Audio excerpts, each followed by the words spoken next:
Welcome back to the Ghana Revenue Authority's ITAS tutorial series. In this tutorial, we will show you how to track the status of an application or request you have submitted on the ITAS e-services portal. After submitting a request, such as a profile update, contact detail update, return filing request, or another application, you can use the Track Status feature to monitor its progress. This helps you see whether your request is still under review, approved, rejected, or awaiting further action. Let's get started. Step 1.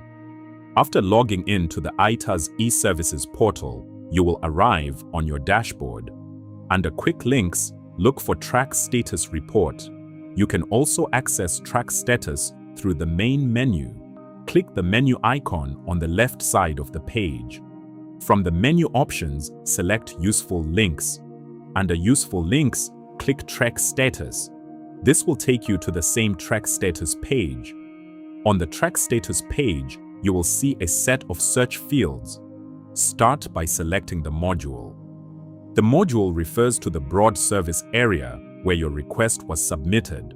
For example, if you submitted a profile update, the module may be Registration. Next, select the process. The process is the specific request you want to track, such as a taxpayer profile update or another application type. Next, enter your reference number. If you have the reference number, entering it can help the system find the exact application more easily. You can also narrow your search by selecting a date range.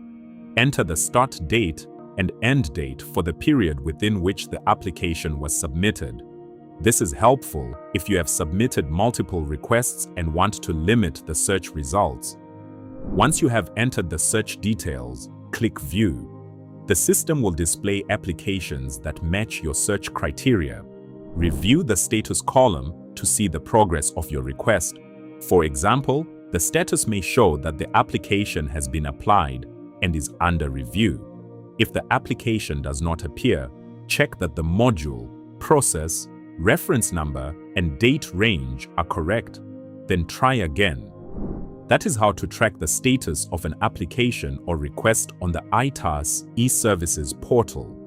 Thank you for watching.